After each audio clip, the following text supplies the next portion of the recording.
Tu dois savoir que ta famille biologique, c'est ta famille d'accueil. C'est pas ta véritable famille. C'est pourquoi je parle de destruction des hôtels, parce que je veux démontrer qu'une famille d'accueil nous a reçus pour un temps, n'a aucun droit de décider de notre destinée. Nous voulons rétablir la légalité céleste. C'est pour cela que je disais le dimanche que Jean-Baptiste a raté cet aspect. Je sais que Jean-Baptiste avait une mission particulière. Il avait l'esprit d'Élie mais pas l'onction d'Élie. Comment expliquer quelqu'un qui vient, qui baptise Jésus? Il entend la voix du ciel disant que celui-ci est mon fils. Il entend ça.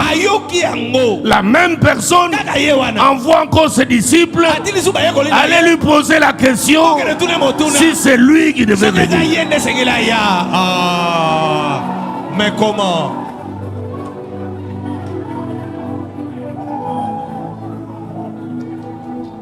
L'important ici sur terre, dans le monde évangélique, le plus important, c'est d'avoir bien choisi sa lignée.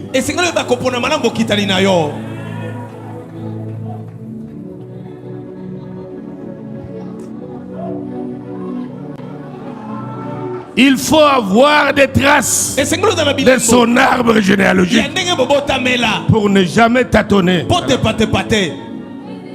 Pourquoi? Parce que dans la lignée royale, il y a la tribu de Juda. Vous êtes d'accord avec moi? Amen. Dans la lignée sacerdotale, il y a Lévi. Mais surtout, la famille de Gershom, donc les prêtres. Pas Kehat, pas Merari. C'est cette famille-là qui est obligée de se retrouver dans les lieux saints, dans les saints des saints et même dans le parvis. Dans la lignée des sacrificateurs, il n'est pas prévu de prophètes. C'est comme ça que Zacharie, le père biologique de Jean, était sacrificateur de la classe d'Abia. Parce que David a organisé la sacrificature en 24 classes. Il a organisé la musique en 12 classes. Mais c'est Élie qui a organisé le prophétique, a créé les écoles des prophètes. Et chaque école avait 1000 prophètes. Le jour où il dit à Dieu, on veut me tuer, Dieu lui dit, tu te trompes. Mais il y a 7000 prophètes, non? Que tu as déjà préparé, qui existent. Comment tu peux me dire des choses comme ça?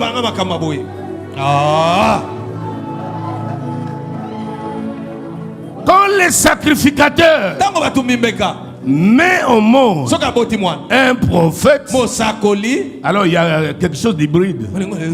Ça va pas.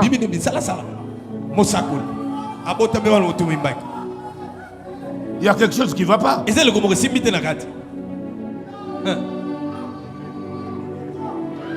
S'il mettait au monde un souverain sacrificateur, un lévite, on allait comprendre. Mais comment Zacharie pouvait produire un prophète?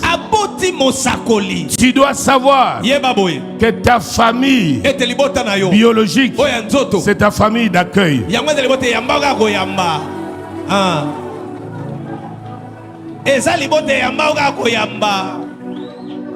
C'est pas ta véritable famille.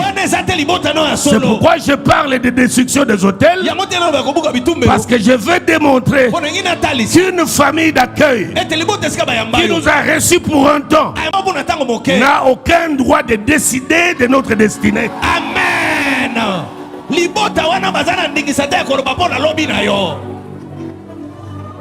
Nous voulons rétablir la légalité céleste. Amen.